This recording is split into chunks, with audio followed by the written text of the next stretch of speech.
Virgin Media viewers can enter by pressing the red button now or enter for free at itv.com. Entrants must be 18 or over. Lines close at 5 p.m. on Sunday the 28th of March, and calls made after this time won't be counted but may still be charged. Best of luck. Yeah, the very best of luck. Now, its scientific name is trigeminal neuralgia, but it's more commonly known as the suicide disease, so called because the pain can be so extreme that sufferers often feel the only way out is to end their life. Lisa Higgs has lived with the disease for 5 years, fearing the slightest touch, even a kiss from her own son, can set off the crippling pain that lasts for months at a time. Well, Lisa's joined by Dr. Chris, who's treated others suffering from trigeminal neuralgia in his surgery, and they're both here now. And so this started, Lisa, in 2005. You're a very happy, outgoing person, and you've got a successful business and a happy marriage, and you know everything's good. You're running your own company, and then you notice that there is a pain on one side of your face. What can you remember how it started? Initially, it almost started like sensitive teeth. And I sort of got a painful fizzing in my back teeth. And then it started to increase into a sharp stab. And at its worst, it was almost like a hot needle being sort of repeatedly stabbed into the cheek. So what did you think it was initially?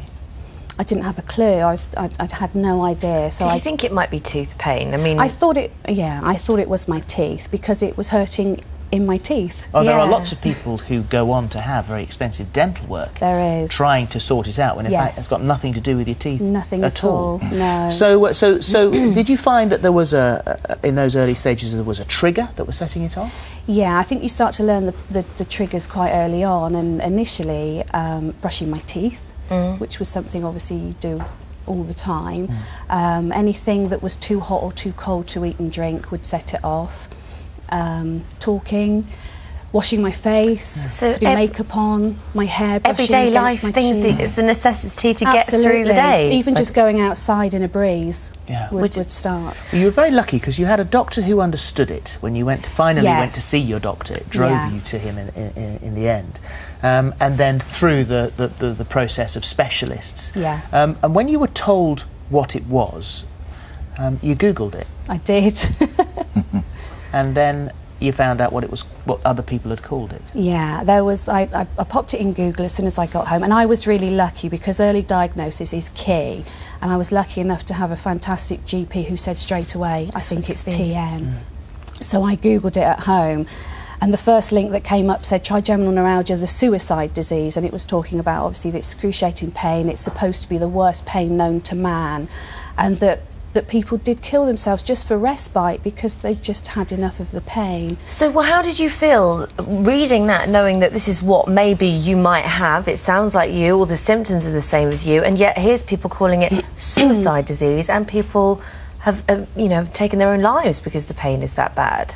It was really frightening. And again, for me, I've been a lucky one because after seeing that link, I saw a link to the Trigeminal Neuralgia Association, and I just clicked on their website, and kind of the rest is history. They've been absolutely fantastic. Well, you say you were lucky, but it destroyed your marriage.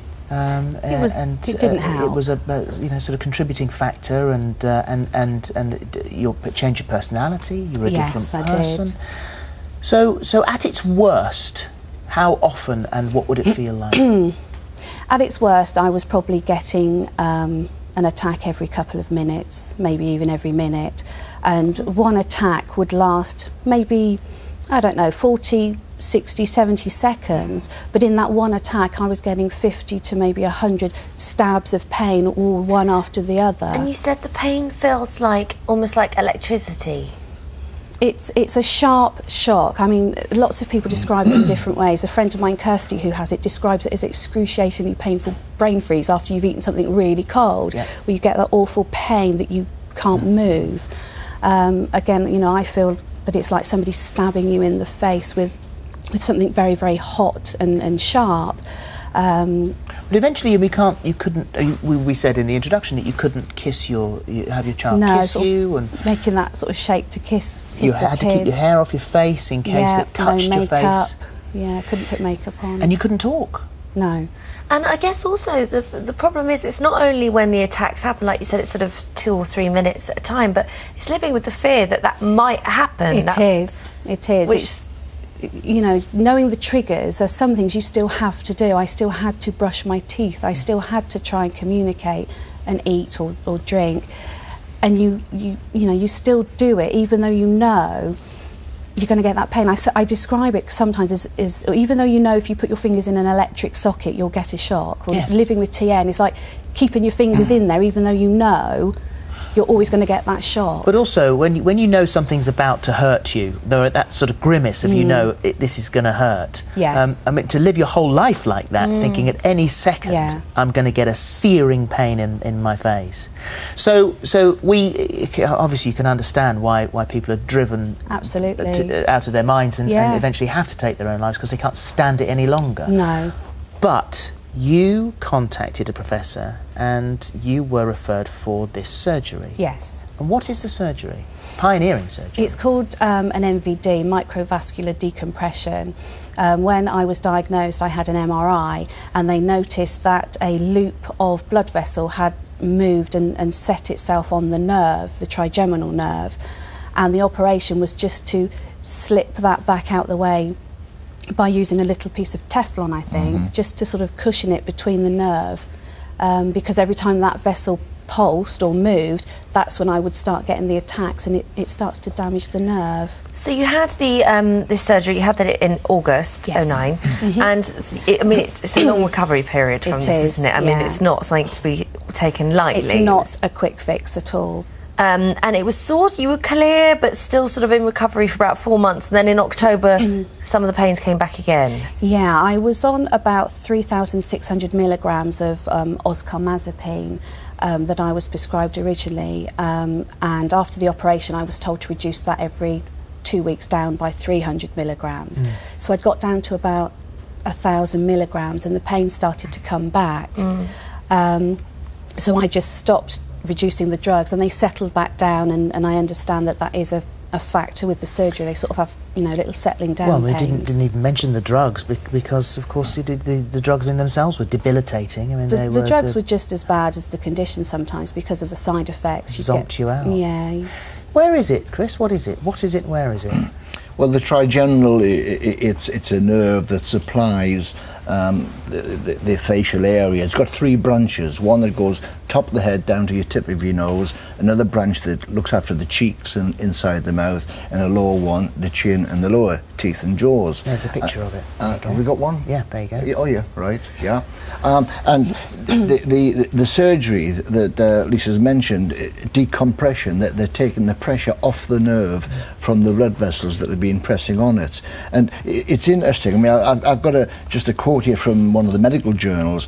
Microvascular decompression, that's the surgery Lisa had, is the gold standard treatment and has excellent long-term efficacy with very low risk of side effects.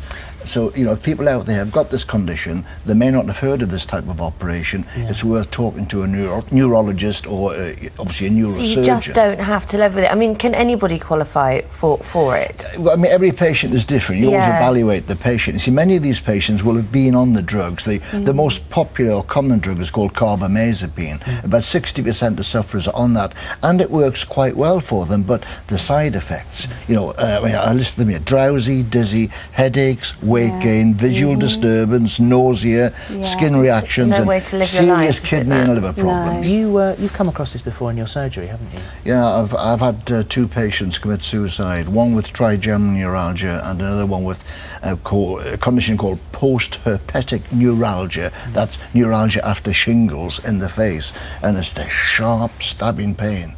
It's excruciating pain, isn't it? And of course, you look okay. Yeah. When people see it, there's nothing wrong with her. Yeah. No, of course, very difficult to get any sympathy. Well, thank you for coming in, because we're going to, any information on anything that we've just been talking about now, have a look at our website. It's itv.com/thismorning, and thank you for talking to us. Thank you very much. Thank you. Thank you, Chris, and we'll be right back after the news.